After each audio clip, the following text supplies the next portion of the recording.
नमस्कार साथियों। तो चलिए आज के दैनिक जागरण में क्या खास खबरें हैं उन्हें हम लोग एक एक करके देख लेते हैं। और याद रखिए दैनिक जागरण का राष्ट्रीय संस्करण है, तो इसमें आप लोगों को महत्वपूर्ण खबरें ही देखने को मिलेंगी। अभी कुछ समय पहले आप लोगों ने देखा होगा कि हरियाणा में एक खेल मंत्री पर एक महिला ने आरोप लगाए थे, और आप देखते हैं कि उस मंत्री को हटा दिया गया था, लेकिन उसके बाद क्या जांच हुई है इसका पता ही नहीं चला हमें। इसी तरह का आरोप जो आप लोग सुनते हैं ना, रेसलिंग फेडरेशन ऑफ इंडिया, जिसे शॉर्ट में आप लोग WFI के नाम से जानते हैं, ये भारत में कुश्ती का शासी निकाय है। भारतीय कुश्ती संघ की बात कर रहा हूँ, और इसका मुख्यालय नई दिल्ली में देखने को मिलेगा। तो आप देखेंगे कि ओलंपिक पदक विजेता बजरंग पूनिया, साक्षी मलिक और एशियन गेम्स पदक विजेता व ओलंपिक विनेश फोगाट ने बुधवार को जंतर मंतर में धरना के दौरान धरना देकर आप देखेंगे कि ब्रजभूषण शरण सिंह पर यौन शोषण के आरोप लगाए हैं।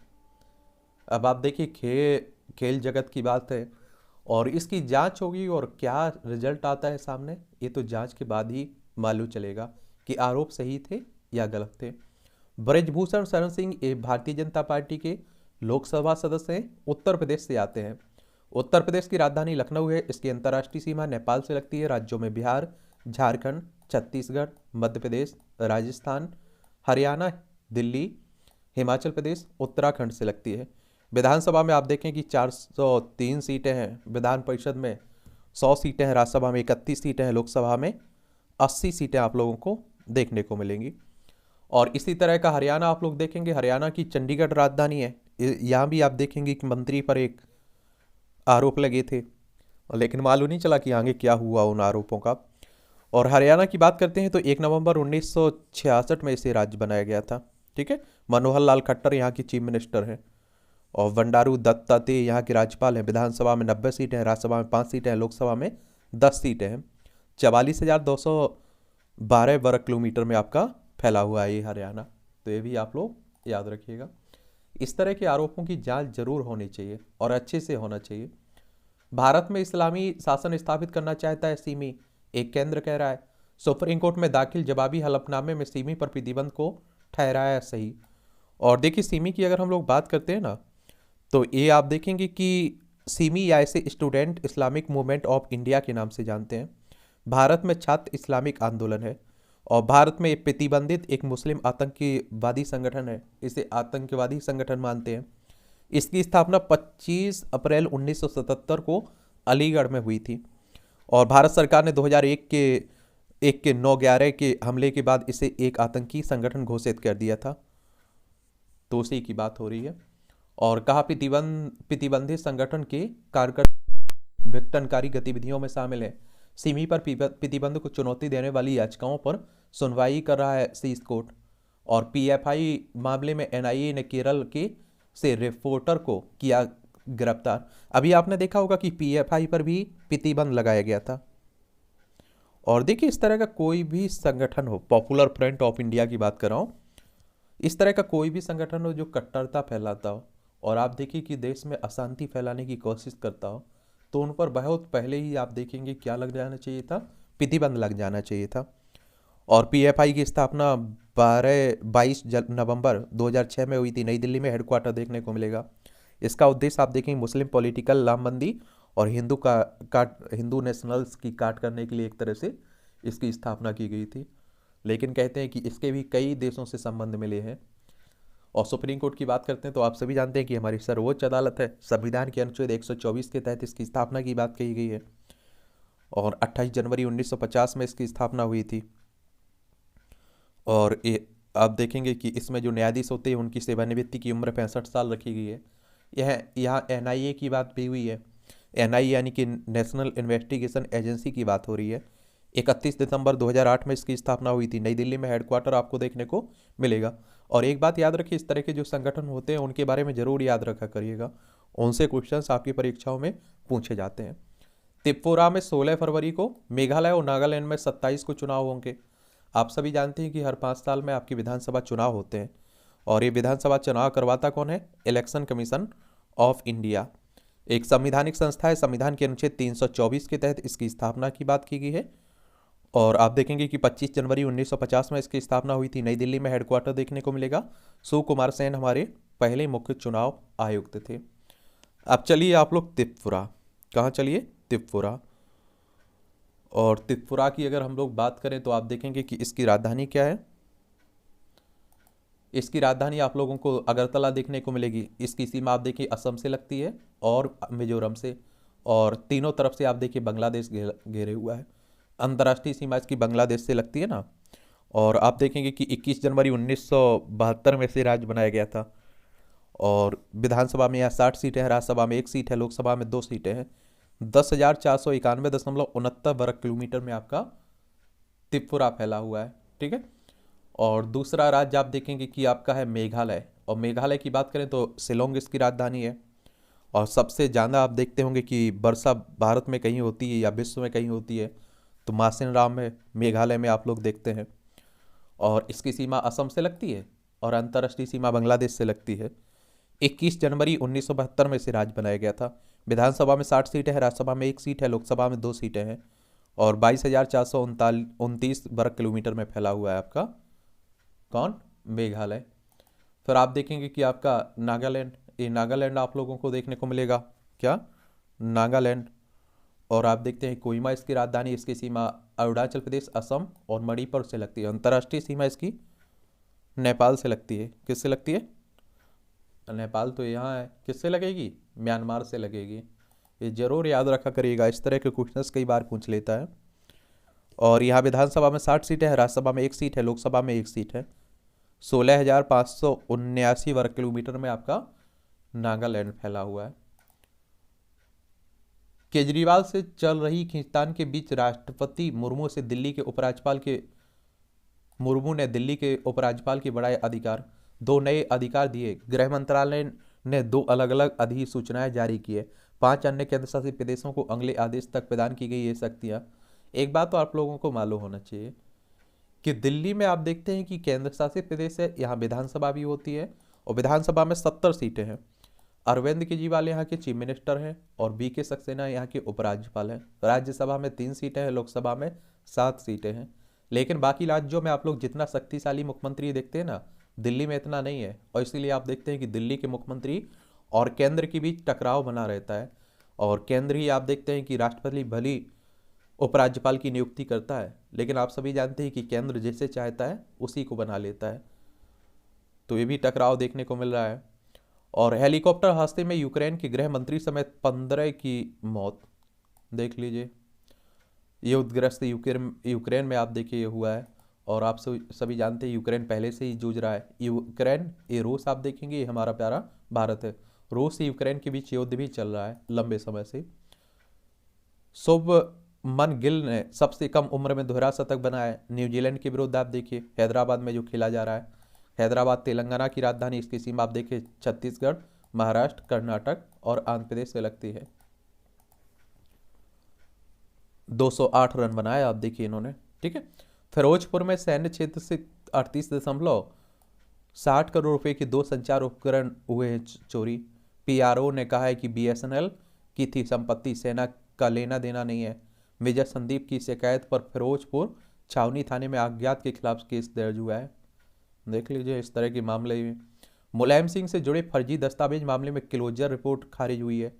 राउज एवेन्यू कोर्ट ने CBI को मामले में आगे की जांच करने का आदेश दिया। ये आप देखिए कि मुलायम सिंह यादव अब हमारे बीच नहीं है और उत्तर प्रदेश के पूर्व मुख्यमंत्री भी रहे हैं और रक्षा मंत्री भी हमारे देश के रहे हैं।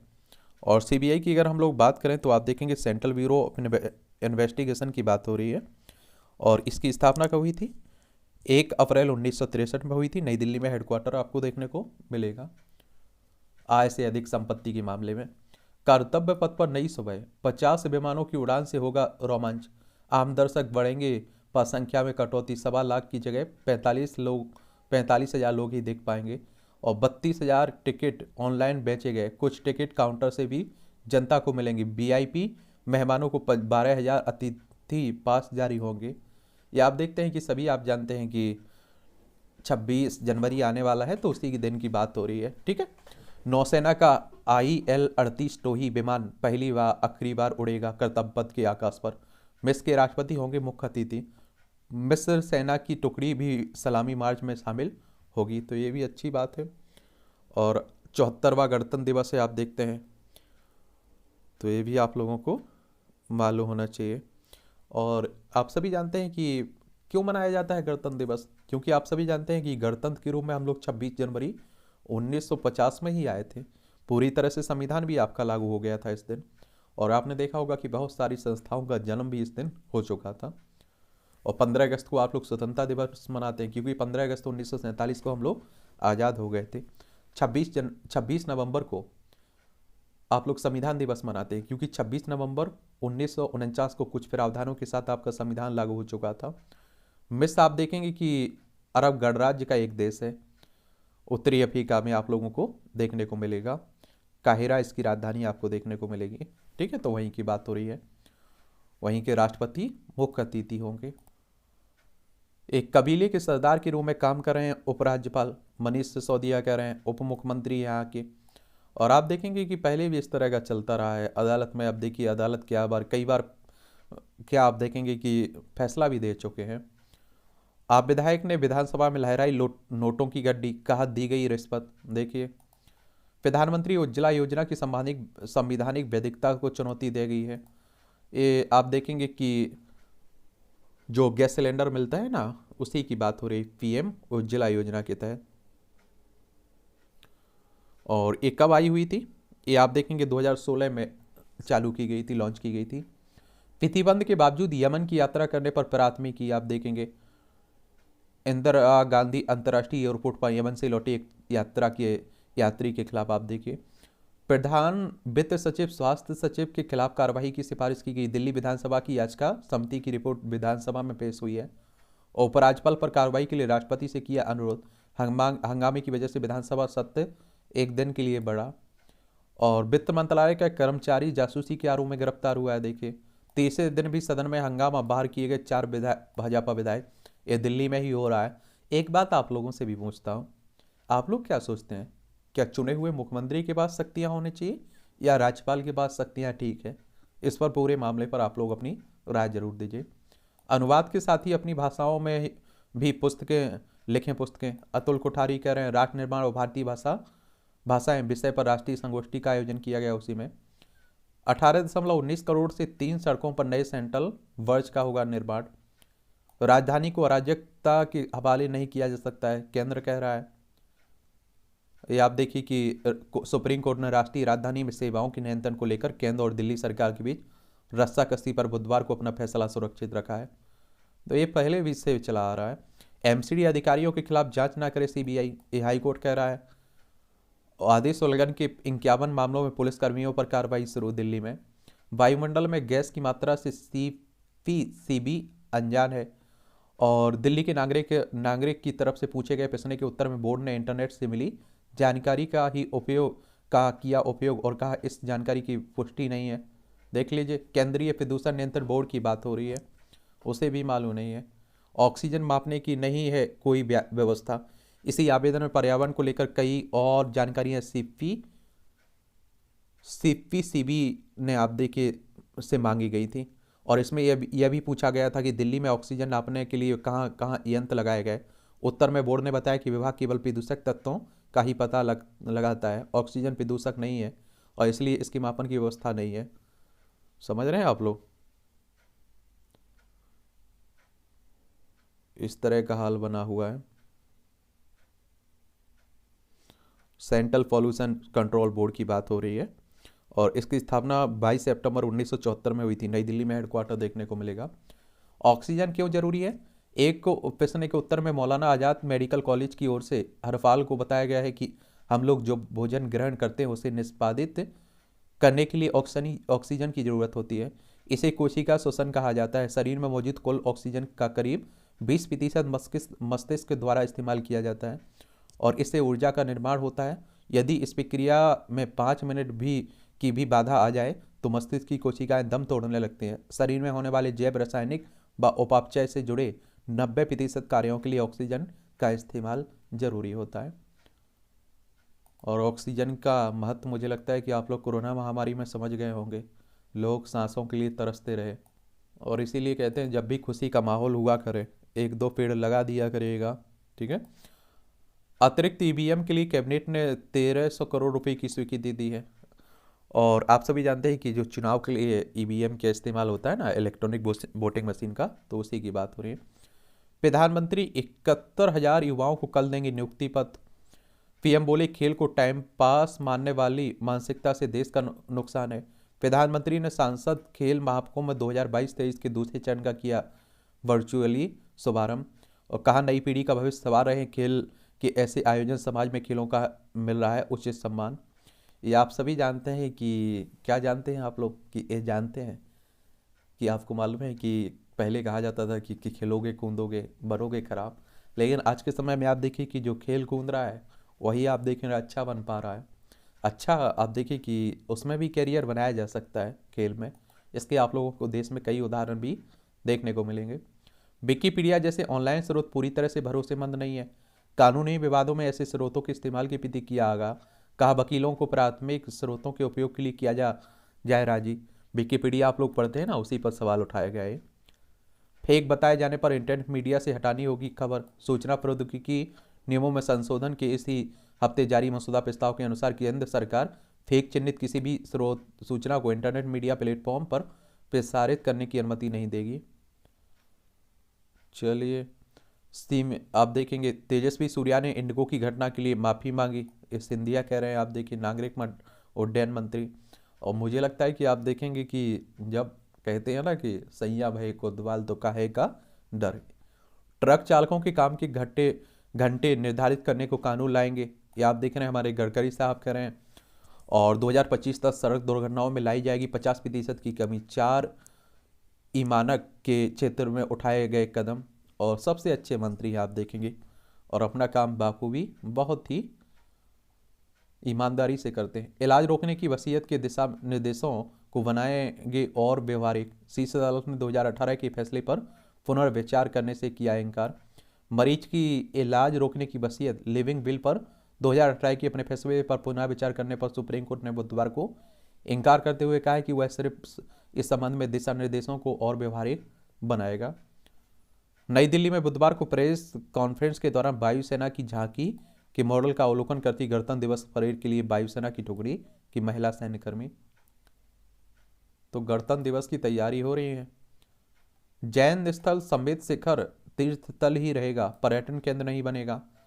जैनियों के लिए अलग धर्म कोड को आदिवासियों के लिए क्यों नहीं, ये हेमंत सोरेन कह रहे हैं।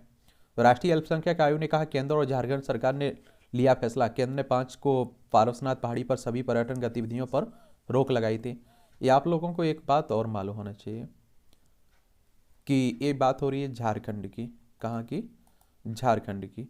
और आप सभी जानते हैं झारखंड आपका बिहार से अलग करके बनाया गया था। कहाँ से? बिहार से अलग करके झारखंड बना था। और इसकी राजधानी रांची हो गई और यहाँ के मुख्यमंत्री हेमंत सोरेन हो गए। इसे कब बनाया गया था? 15 नवंबर सन 2000 में। इसकी सीमा बिहार से लगती है, उत्तर प्रदेश से लगती है, छत्तीसगढ़, उड़ीसा, पश्चिम बंगाल से लगती है।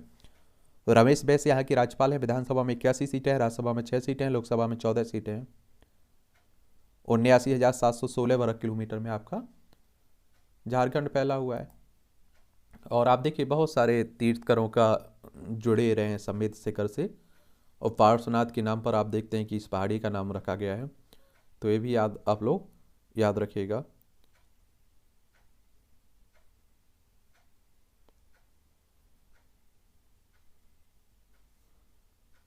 अल्पसंख्यक आयोग की अगर हम लोग बात करें ना, तो इसकी स्थापना कब हुई थी? नेशनल कमीशन फॉर माइनॉरिटीज 17 मई 1993 में इसकी स्थापना हुई थी। नई दिल्ली में हेडक्वार्टर देखने को मिलेगा। वोट 2023, ये आप देखेंगे कि अभी जो गठबंधन की बातें चल रही हैं उसी पर कार्टून बनाया जा रहा है। एक KCR हैं, तेलंगाना के मुख्यमंत्री अखिलेश यादव हैं, केजरीवाल हैं, और ये आप देखें भगवंत मान है। तो चलिए इस पर क्या सोचते हैं आप लोग ज़रूर याद रखिएगा, कुछ लिखा करिएगा। इस तरह के कार्टून भी कई एग्जाम में पूछे जाते हैं, उस पर आपकी राय मांगी जाती है।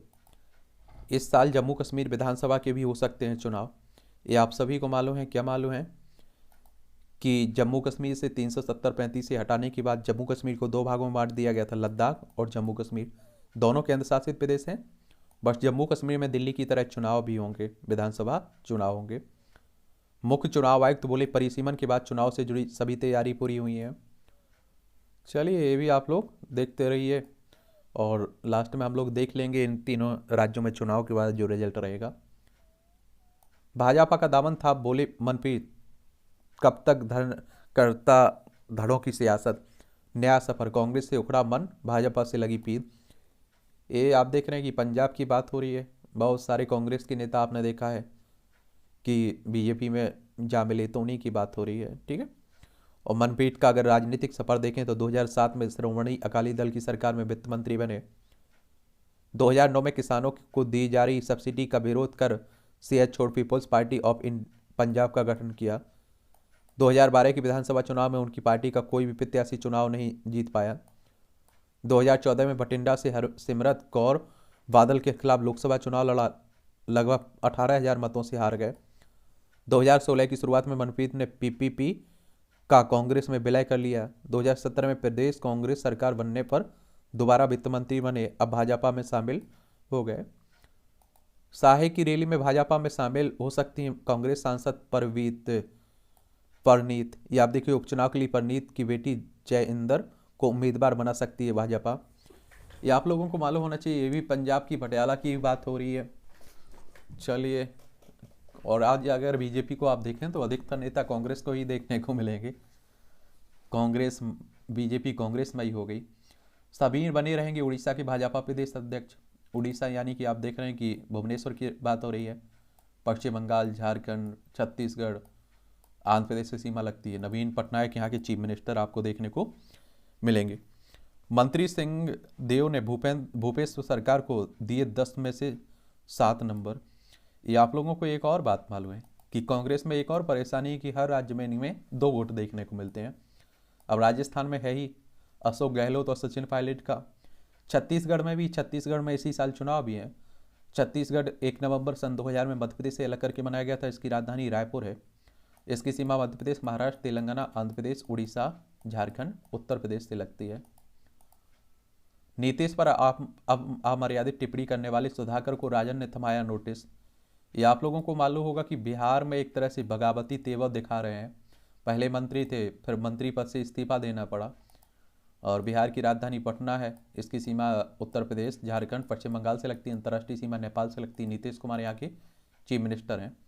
उपचुनाव में पूर्व राष्ट्रपति प्रणव के बेटे को उतार सकती है तृणमूल। चलिए आप देखेंगे सागर दिघी विधानसभा क्षेत्र के लिए जो उपचुनाव होना है। उपचुनाव कहने का मतलब होता है कि किसी भी कारण से कोई सीट खाली होती है तो उसे आप लोग देखते हैं 6 महीने के अंदर वहाँ चुनाव करवाना होता है, उसी को आप लोग उपचुनाव कह देते हैं। और पश्चिम बंगाल की राजधानी कोलकाता, इसकी सीमा उड़ीसा, झारखंड, बिहार, सिक्किम, असम से लगती है। अंतर्राष्ट्रीय सीमा नेपाल, भूटान, बांग्लादेश से लगती है। ममता बनर्जी यहाँ की मुख्यमंत्री हैं। राजनीतिक सुचिता के लिए बढ़ेगी सामाजिक कार्यकर्ताओं की भागीदारी। मध्य प्रदेश में मिशन 2023 की तैयारी में जुटी पार्टी टिकट बांटने के फार्मूले में करेगी बदलाव, क्योंकि आपको मालूम है कि मध्य प्रदेश में भी 2023 में आपके चुनाव हैं। भोपाल इसकी राजधानी, इसकी सीमा छत्तीसगढ़, उत्तर प्रदेश, राजस्थान, गुजरात, महाराष्ट्र से लगती है। शिवराज सिंह चौहान यहाँ की चीफ मिनिस्टर हैं। विधानसभा में 230 सीटें हैं, राज्यसभा में 11 सीटें हैं, लोकसभा में 29 सीटें आपको देखने को मिलेंगी, ठीक है। तो ये भी याद रखिएगा। ये जोशीमठ उत्तराखंड में जो दरारें आ रही हैं, जो आपदा आई हुई है, उसकी भी बात हो रही है। उत्तराखंड की राजधानी है देहरादून। इसी राज्य में आपको जोशीमठ देखने को मिलेगा। इसकी सीमा चाइना और नेपाल से लगती है। राज्यों में हिमाचल प्रदेश, उत्तर प्रदेश से लगती है। और ये उत्तर प्रदेश से अलग करके बनाया गया था राज्य। पुष्कर सिंह धामी यहाँ के चीफ मिनिस्टर हैं। विधानसभा में 70 सीटें हैं, राज्यसभा में आपकी 3 सीटें हैं, लोकसभा में आपको 5 सीटें देखने को मिलेंगी। बड़ी चुनौती से कम नहीं आपदा प्रभावितों का पुनर्वास। उत्तराखंड में लगातार बढ़ रही आपदा प्रभावित गांवों की संख्या। भूमि की उपलब्धता बड़ी चुनौती है। जोशीमठ भू धसाव, अलग अलग है जलधारा और टनल का पानी। और जोशीमठ के 65 से 70% लोग जी रहे हैं सामान्य जीवन, धामी कह रहे हैं। एक बात और आपको बता दूं, इस पर आप देखेंगे पहले चेतावनी दी जाती रही है बहुत पहले से, लेकिन आप देखते हैं कि वो कहते हैं ना, हमारे देश में यही होता है कि जब तक कोई बड़ी दुर्घटना नहीं हो जाती तब तक हम लोग जागते भी नहीं हैं, फिर हम लोग बड़े बड़े वादे करते रहते हैं। केसीआर ने मेक इन इंडिया को बताया भारत का मजाक। ये आप देख रहे हैं कि इसमें रैली में एक विपक्षी एकता की बात हो रही है ना, वही केंद्र सरकार हर मंच पर दबा रही है विपक्ष की आवाज़। राहुल गांधी कह रहे हैं, आप सभी जानते हैं कि भारत जोड़ो यात्रा पर निकले हुए हैं। महंत द्वारका दास ने जीती 5 करोड़ की लॉटरी। देखिए किस्मत कब मेहरबान हो जाए। प्रधानमंत्री की हर बात हमारे लिए सिरोधार्म है, नरोत्तम कह रहे हैं। चलिए भी आप देखिए, मध्य प्रदेश के गृह मंत्री हैं नरोत्तम मिश्रा, और आप लोगों को मालूम होना चाहिए कि उन्हीं की वजह से अभी बीजेपी के अधिकतर नेता जीत कर आते हैं, प्रधानमंत्री की वजह से। राठी के खिलाफ लुकआउट सर्कुलर जारी हुआ। पूर्व मंत्री मांगेराम नंबरदार के पुत्र जगदीश राठी की आत्महत्या के मामले में 5 दिवसीय दौरे पर कोलकाता पहुंचे संघ प्रमुख मोहन भागवत। यानी कि आरएसएस की बात हो रही है। आरएसएस को आप लोग राष्ट्रीय स्वयंसेवक संघ भी कहते हैं। ये हिंदू राष्ट्र हिंदुत्व की बात करता है ये संगठन। और 27 सितंबर 1925 में इसकी स्थापना हुई थी। नागपुर में हेडक्वार्टर देखने को मिलेगा। केशव बलराम हेडगेवार इसके फाउंडर थे। ठीक है। बिहार के बच्चे गणित में सबसे आगे, भाषा में पिछड़े और 71.7% लेते हैं ट्यूशन। और देश में सबसे अधिक बंगाल में 74.2% बच्चे लेते हैं ट्यूशन। ये आप लोग एक और आप देखेंगे, बिहार में आप देखेंगे बुधवार को जारी annual status of education report असर 2022 में कहा गया है। और आप लोगों को एक बात और बता दूं कि हमारे देश के सरकारी स्कूलों की हालत क्या है, आप सभी जानते हैं। सरकारी स्कूल हों फिर चाहे सरकारी हॉस्पिटल हों, इसीलिए आप देखते हैं कि माँ बाप मजबूर रहते हैं सरकारी स्कूलों से हटाकर प्राइवेट स्कूलों में एडमिशन करवाने पर, या सरकारी स्कूल में वो बच्चे पढ़ रहे हैं और उन्हें ट्यूशन क्लासें दी जाती हैं प्राइवेट। ठीक है, तो ये भी याद रखना चाहिए आप लोगों को। और शिक्षा तो कम से कम अच्छी होनी चाहिए, तभी तो आप देखते हैं कि हम आगे विश्व गुरु बनने की बात कर सकते हैं। निर्वासन के 33 वर्ष, आतंकी हिंसा अंत की ओर, कश्मीरी हिंदू ताक रहे वापसी की राय। राजौरी को फिर दहलाने का आतंकी षड्यंत्र नाकाम हुआ है।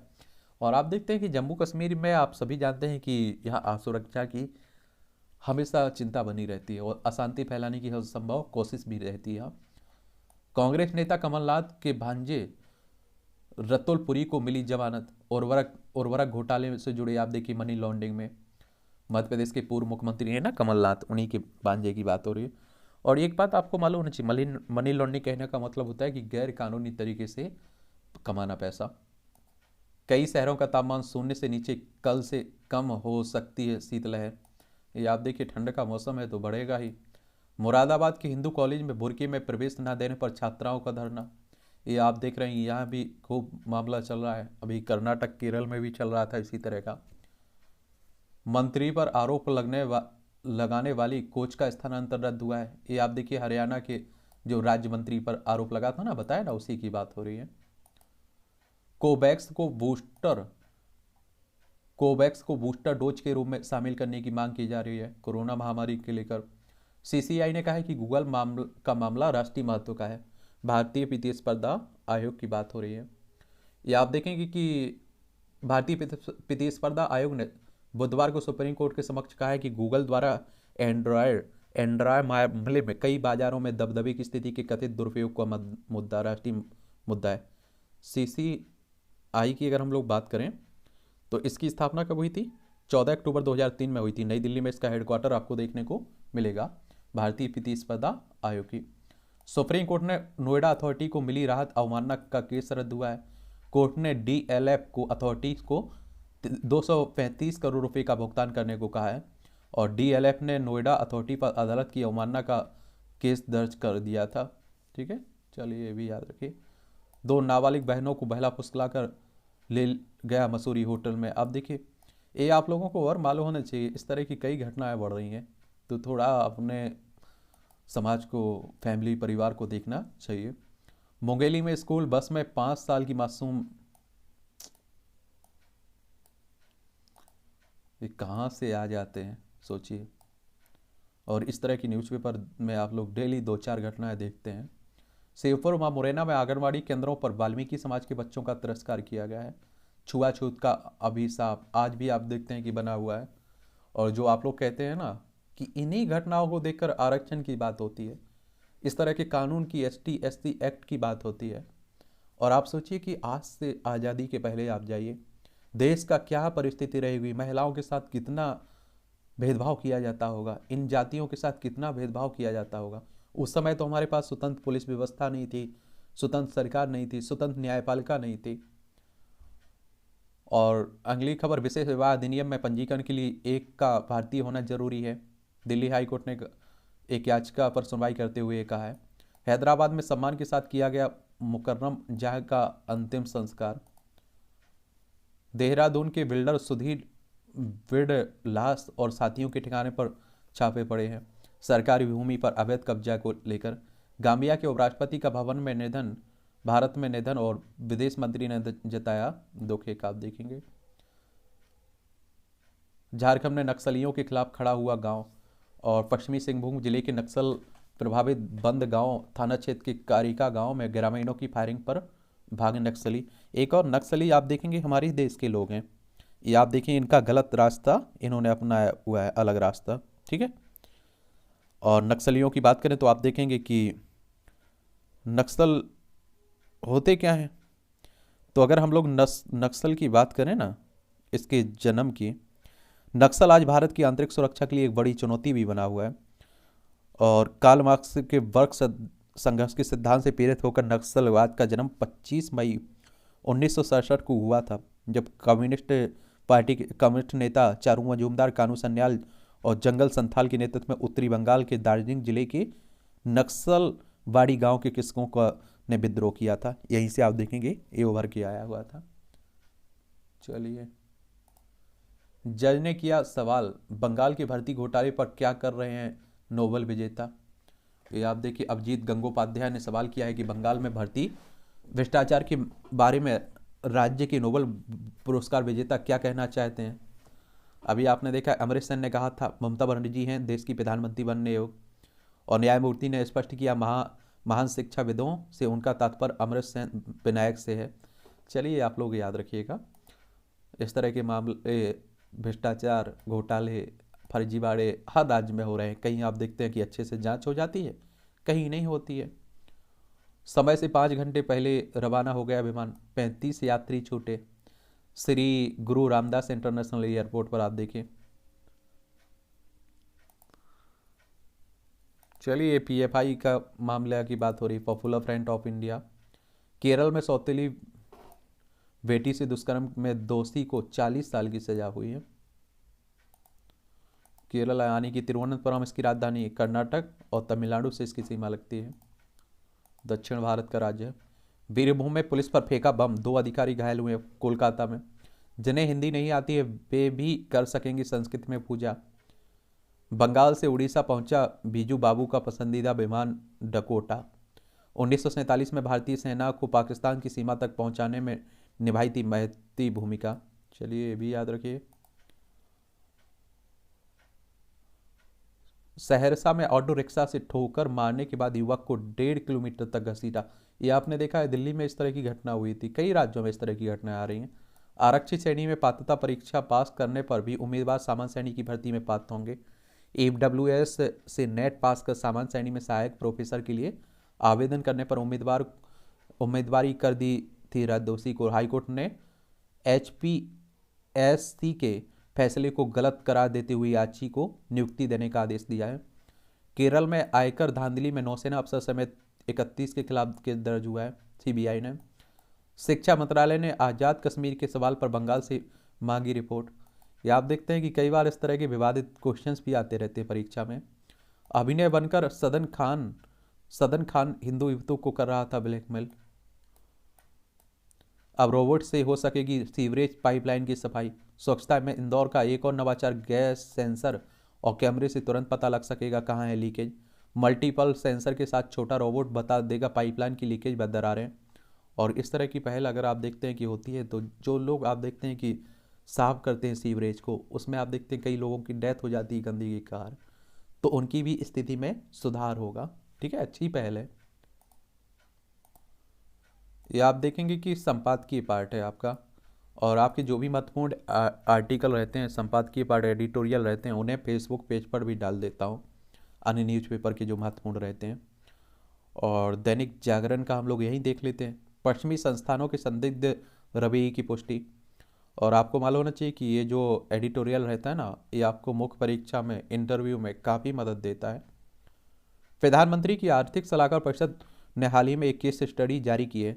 यह विचार केंद्रित 3 सूचकांकों, फ्रीडम हाउस के freedom in the world index, EIU democracy index और वैरायटी ऑफ डेमोक्रेसी की रिपोर्ट पर आधारित है। इन सूचकांकों पर यह इस प्रकार की पहला आधिकारिक अध्ययन है जिसमें नरेंद्र मोदी की सरकार बनने के बाद इन थिंक टैंकों द्वारा ये सूचकांक बनाने और अपने निष्कर्ष निकालने में अपनाई गई संदिग्ध पद्धतियों को लेकर गंभीर प्रश्न उठाए गए हैं।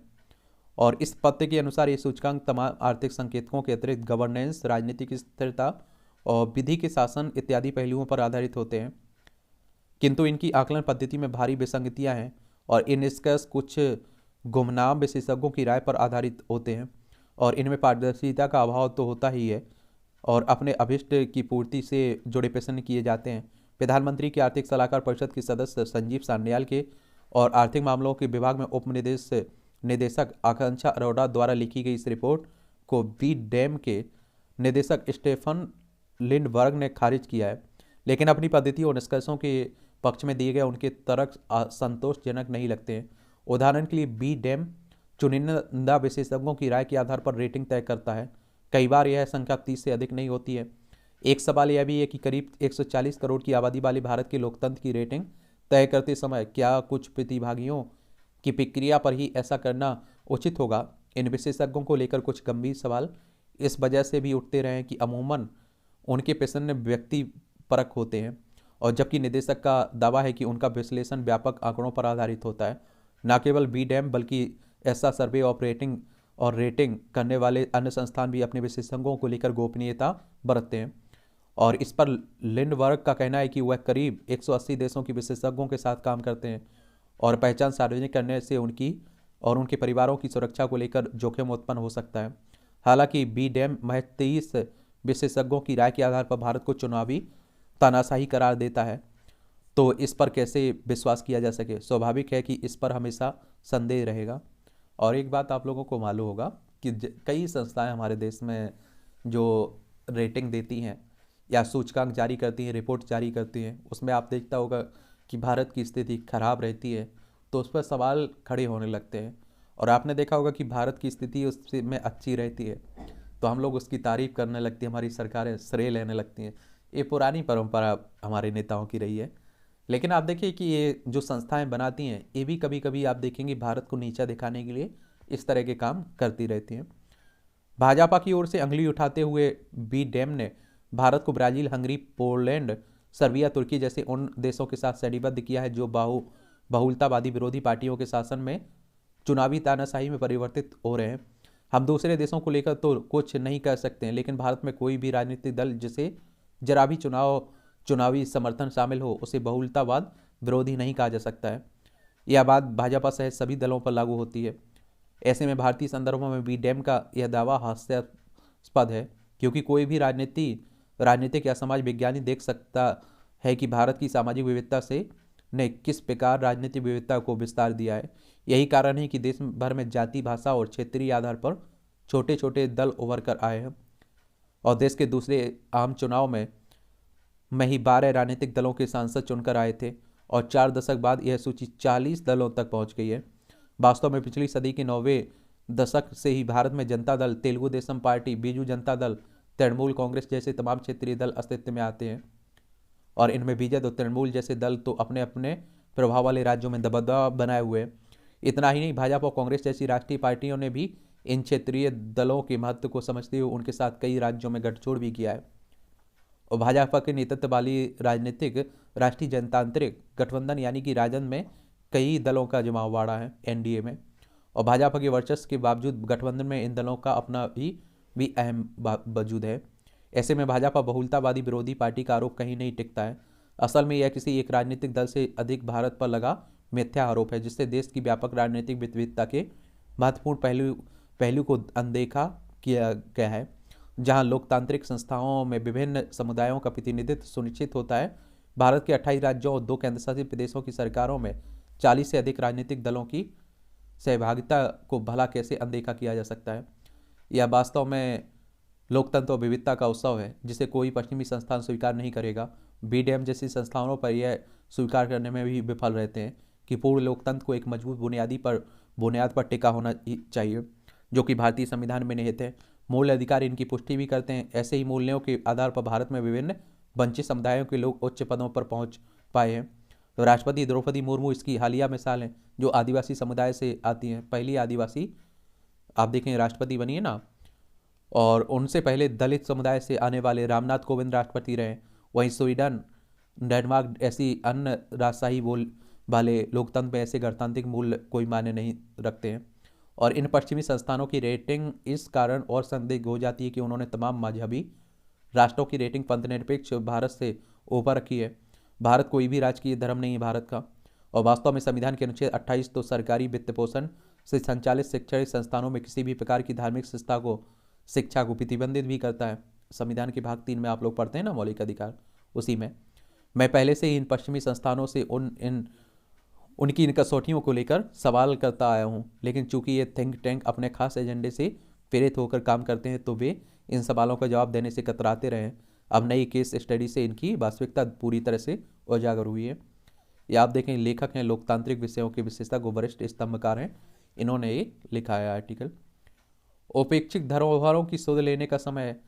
विरासतों पर गर्व की बात तो खूब की जाती है, पर उन्हें संरक्षित करने की दिशा में ठोस कदम नहीं उठाए जाते हैं। और आप देखते हैं इसीलिए कई आप लोगों को मालूम है कि जो किले हैं वो ध्वस्त होते जा रहे हैं। और भारतीय पुरातत्व सर्वेक्षण सुनते हैं ना, वही इनकी देखभाल की काम करता है। कब इसकी स्थापना हुई थी आप लोग बताइएगा। इसमें इसका हेडक्वार्टर कहाँ है वो भी। ऊर्जा, समय दौड़ रहा है, उड़ रहा है, और इसके पायलट भी हम ही हैं। और समय हमें निःशुल्क मिलता है, परंतु ये अनमोल है। हमें इसे अपना नहीं सकते, लेकिन इसका उपयोग कर सकते हैं। चलिए पढ़ा करिएगा, अच्छा इंटरेस्टिंग कॉलम रहता है ये। आप देखेंगे एक और चुनावी विकल्प पूर्वोत्तर के 3 राज्यों में हुआ है ना, उसी को लेकर बात हो रही है। ढिबरा कारोबार, समय समय पर ढिबरा कारोबार को वैध रूप देने की आवाज़ उठती रही है। ऐसे में सरकार बड़ा कदम उठाने जा रही है। लोगों की अवैध खनन में जान भी जाती है इससे। आप देखिए इस काम में बच्चे तक जुड़ जाते हैं। सेहत के साथ ही मोटे अनाज, विडंबना है कि कभी ग्रामीण जनजीवन में भोजन का अहम हिस्सा रहे मोटे अनाज आज आप देखेंगे थालियों से गायब होते जा रहे हैं। 2023 को आप देखिए मोटे अनाज का दिवस भी बनाया जा रहा है ना, तो उस दिन की बात हो रही है। मोटे अनाज सभी के लिए सेहत के लिए फायदेमंद है। यह महिलाओं के स्वास्थ्य की रक्षा में इनकी भूमिका होती है, अहम होती है। तो बढ़िएगा, ऐसे भी देखते रहिएगा। भारत के लिए विश्वसनीय विश्व नेता बनने का अवसर है।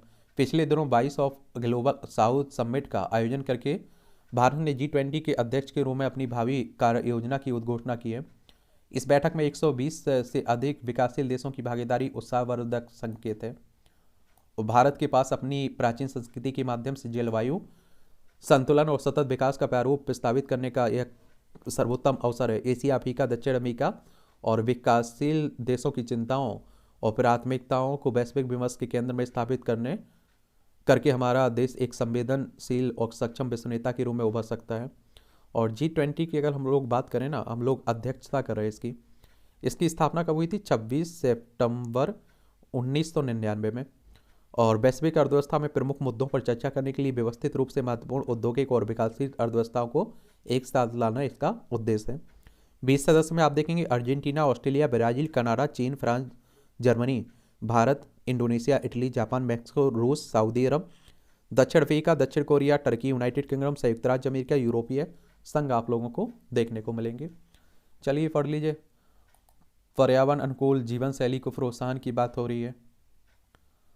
ये आप देखिए तंज कसा जाता है। मनुष्य को कुतरना सिखाते हैं चूहा खरी खरी। तो इसे भी देख लिया करिएगा, पढ़ा करिए, आनंद लिया करिएगा। शिमला मनाली, तुम्हें जोशीमठ नहीं बनना है। चलिए वही जोशीमठ में जो हो रहा है ये आप देखिए कि हिमाचल प्रदेश, नवनीत शर्मा लिख रहे हैं, पढ़ ही लिया करिएगा। सुशासन विकास की स्पर्धा, विविध राज्यों के बीच साझा मुद्दों पर सामंजस्य तथा केंद्र के साथ बेहतर तालमेल होने से विकास की राह कितनी आसान हो जाती है, इस कुछ वर्षों से व्यवहारिक रूप से महसूस किया जा रहा है। और ये हकीकत बात है। आप देखिए कि राज्य दूसरी दिशा में जाएगा, केंद्र दूसरी दिशा में जाएगा, तो आप देखते हैं उस राज्य का विकास नहीं हो सकता है। चीन के साथ व्यापार घाटे से निपटना अभी मुश्किल है। 2022 में 100 अरब डॉलर के पार पहुंचा चीन से कारोबारी घाटा 118 अरब डॉलर से ज़्यादा रहा आयात। एक कहने का मतलब ये है कि हम लोग खरीद ज़्यादा रहे, बेच कम रहे, यानी कि हमें घाटा हो रहा है।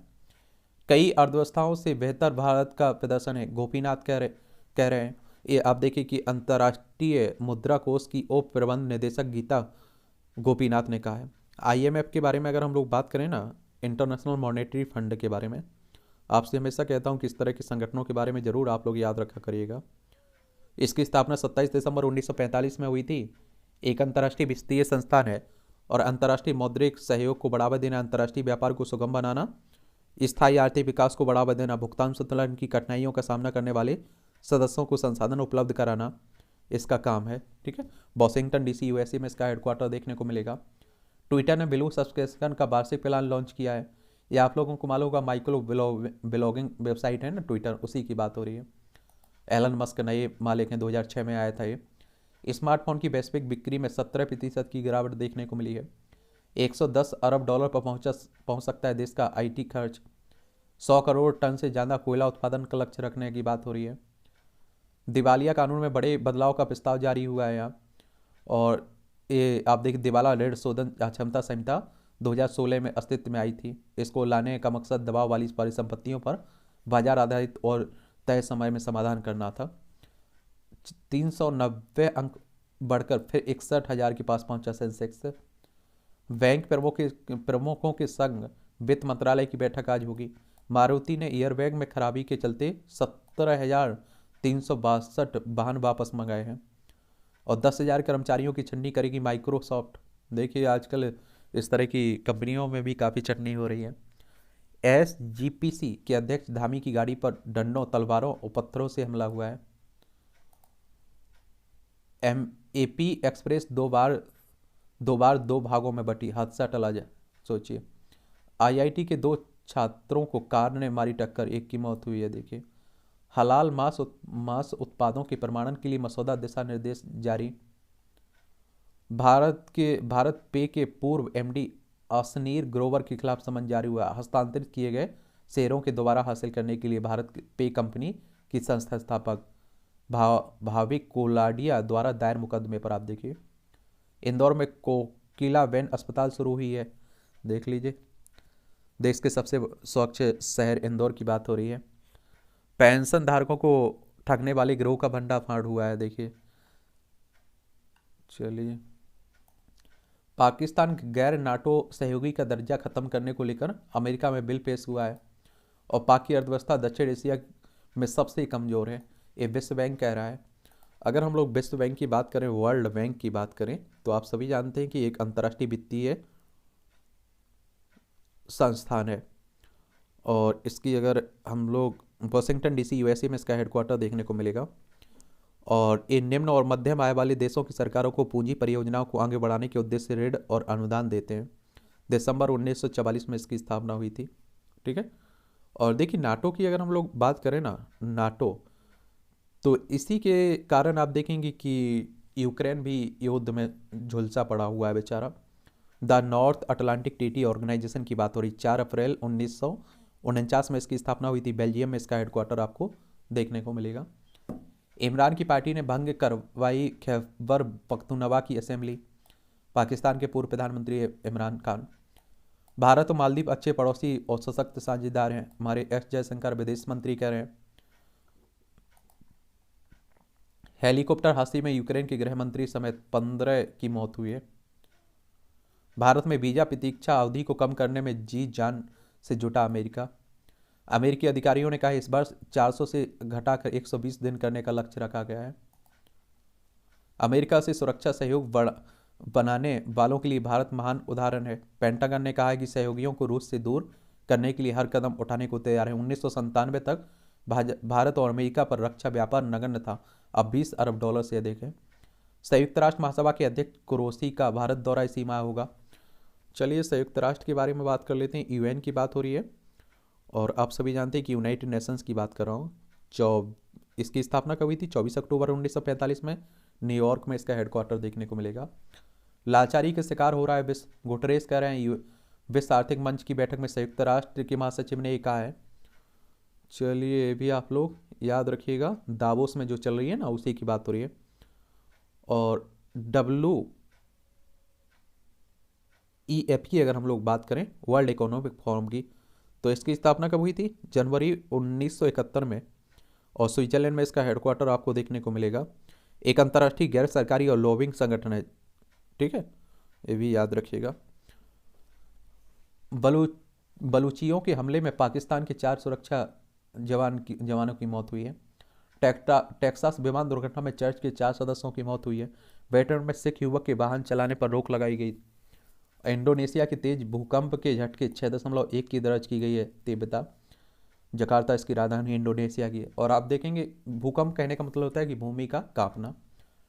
TTP के हमलों से त्रस्त तालिबान की आगे गिड़गिड़ाए पाक ये आप देखिए तहरीक तालिबान। और पाकिस्तान वो कहते हैं ना, दूसरे को अगर आप गड्ढा खोदते हैं तो एक दिन उसमें आपको खुद ही गिरना पड़ता है। आतंकी आप देखिए खुद पैदा करता था, आजकल वही जूझ रहा है। फ्रांस में विश्व की सबसे बुजुर्ग महिला की डेथ हुई, 118 साल की थी। पेरिस की बात हो रही। फ्रांस के विशेषज्ञों की टीम ने शुरू की नेपाल विमान हादसे की जांच। अभी आपने देखा होगा कि नेपाल में विमान हादसा हुआ था और इसमें आप बहुत सारे लोग आप देखिए मारे गए। उत्तराखंड, उत्तर प्रदेश, बिहार, सिक्किम और आपकी पश्चिम बंगाल की सीमा, 5 राज्यों की सीमा लगती है हमारी।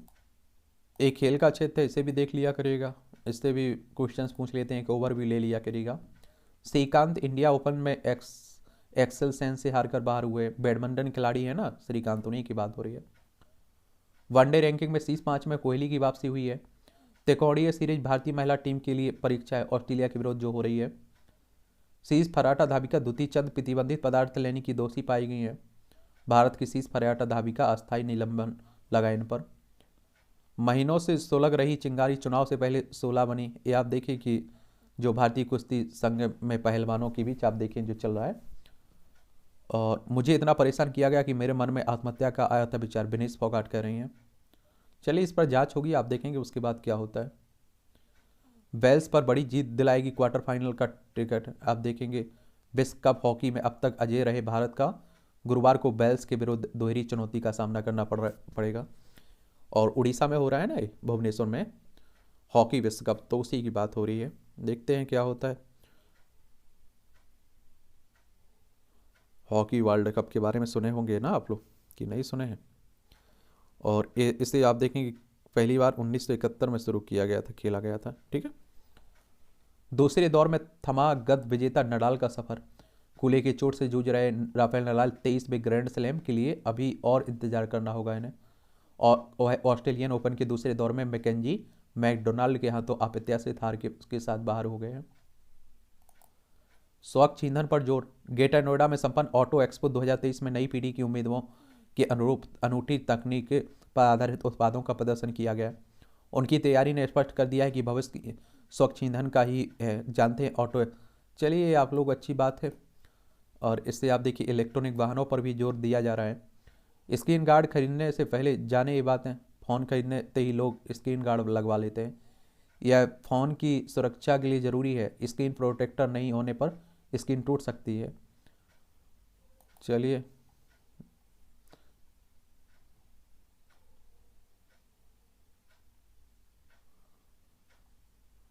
एस्ट्रो हब बनेगा नैनीताल, शोधार्थियों का होगा फायदा। यहाँ एरिच के नैनीताल व देव स्थल परिसर में बनेंगे स्टार विजिटिंग व साइंस सेंटर। हल्द्वानी में एस्ट्रो पार्क।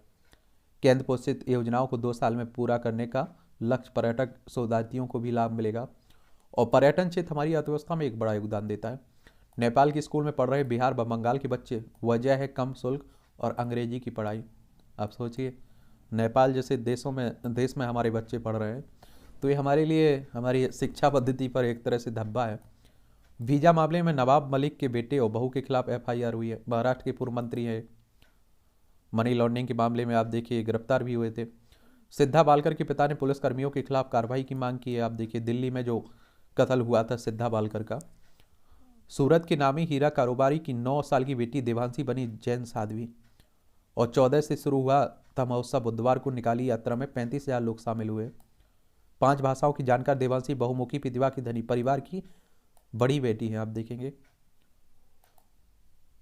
गुजरात की बात हो रही, गांधीनगर इसकी राजधानी, इसकी सीमा राजस्थान, मध्य प्रदेश, महाराष्ट्र से लगती है, अंतर्राष्ट्रीय सीमा पाकिस्तान से लगती है। महामंडलेश्वर सीताराम दास खाक चौक व्यवस्था समिति से निष्कासित हुए हैं। ये भी पढ़ लिया करिएगा, बहुत सारी यहाँ से जनरल नॉलेज की जानकारी मिल जाती है, परीक्षा के पॉइंट भी से भी यहाँ पॉइंट मिलते हैं। भारत की पहली महिला प्रधानमंत्री के रूप में इंदिरा ने ली थी शपथ। 1966 में आज ही के दिन इंदिरा गांधी ने भारत की पहली महिला प्रधानमंत्री के रूप में शपथ ली थी। तत्कालीन प्रधानमंत्री लाल बहादुर शास्त्री की आकस्मिक मौत के बाद आंतरिक चुनाव में मोरारजी देसाई को हराकर वह पीएम पद के लिए चुनी गई थी। अपने जीवन काल में इंदिरा गांधी 4 बार प्रधानमंत्री बने। पाकिस्तान में विकसित हुआ दुनिया का पहला कंप्यूटर वायरस ब्रेन। 1986 में आज ही पाकिस्तान में 2 भाई बासित और अमजद फारूक ने MS-DOS ऑपरेटिंग सिस्टम पर हमला करने वाला वायरस ब्रेन बनाया था। यह पर्सनल कंप्यूटर पर हमला करने वाला दुनिया का पहला वायरस था। इसे दुनिया में अरबों डॉलर की एंटीवायरस इंडस्ट्री की नींव पड़ी थी। तो पाकिस्तान इसी तरह के काम कर सकता है। आजीवन देश सेवा के प्रति समर्पित रही पार्वती गिरी।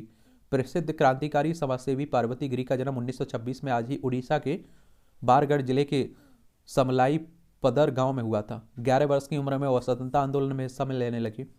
1942 में उन्होंने भारत छोड़ो आंदोलन में हिस्सा लिया और जेल भी गई। निर्दय पार्वती ने बारगढ़ में SDOP के कार्यालय पर हमला कर अपने लोगों को SDOP को रस्सी से बांधकर अपने पास लाने का आदेश दिया था। इससे भयभीत अंग्रेजों ने पार्वती को 2 वर्ष की कठोर कारावास की सजा सुनाई थी। 1951 में उड़ीसा में अकाल के दौरान जनसेवी कार्यों की वजह से उन्हें उड़ीसा की मदर टेरेसा भी कहा जाता है। तो ये आज़ादी इतनी आसानी से नहीं मिली, इसमें बहुत सारी महिलाओं का योगदान है। आप देखिए बहुत सारे लोगों को जान देनी पड़ी। अंडर वाटर लाइन डांस, ये विश्व के सबसे अधिक मुस्लिम आबादी वाले देश इंडोनेशिया में lunar new year of rabbit मनाने की तैयारी की जा रही है। ब्रेन गेम से पता लग सकता है कि वायरल रोग का जोखिम, तत्परता और प्रतिक्रिया समय से अधिक असंतुलन का मतलब संक्रमण का ज्यादा खतरा है। स्मार्टफोन पर टाइपिंग और उसकी शुद्धता से भी हो सकता है इसका आकलन। नई नई खोजें होती रहती हैं। सावधान नेजल से स्प्रे कम कर सकती है बच्चों में खराटे की समस्या। कांगेर वैली नेशनल पार्क में देखा नारंगी रंग का चमगादड़। बस्तर की कांगेर वैली नेशनल पार्क में आप देखिए वैश्विक स्तर पर विलुप्त प्राय की श्रेणी में रखा गया यह स्तनधारी जीव। नारी रंगी पर काले काले धब्बे, वैज्ञानिक नाम इसका कैरीबोला पैक्टा है। महाराष्ट्र के PTR में पक्षियों की 226 प्रजातियां मिली। महाराष्ट्र में पेंच बाघ अभ्यारण्य देखते हैं ना, उसी की बात हो रही है। वर्क फ्रॉम होम के दौरान काम चोरी करना पड़ा महंगा, देख लीजिए ओटावा कनाडा में एक कंपनी में। इन्हें पढ़ लिया करिए, पढ़ना हो तो। दिल छूने वाली फिल्म का हिस्सा बनना खुश है, विजय कह रहे हैं। सिंघम में भी देखेंगे अक्षय कुमार। मैंने पटना रेडियो में सिर्फ 5 रुपये वेतन के पर काम किया, शत्रुघ्न सिन्हा करें। रश्मिका मंदाना ने साथ में फोटो ना खिंचवाने पाने पर फैन से मांगी माफ़ी। फिर रिलीज होगी द कश्मीर फाइल्स। 32 साल का सपना पूरा हो रहा है, शाहरुख खान कह रहे हैं। शशि कपूर के पोते जहान ने रखा अभिनय की दुनिया में कदम। तो अजीत के साथ फिल्म में नजर आएंगी ऐश्वर्या राय बच्चन। चलिए पढ़ते रहा करिएगा, देखते रहा करिएगा, एंजॉय करते रहा करिएगा। और इस तरह से आप देखेंगे कि आज की न्यूज़पेपर की कहानी यही है। आपके कोई सवाल हो मेरे लिए, सुझाव हो तो आप लोग ज़रूर बता सकते हैं। ठीक है।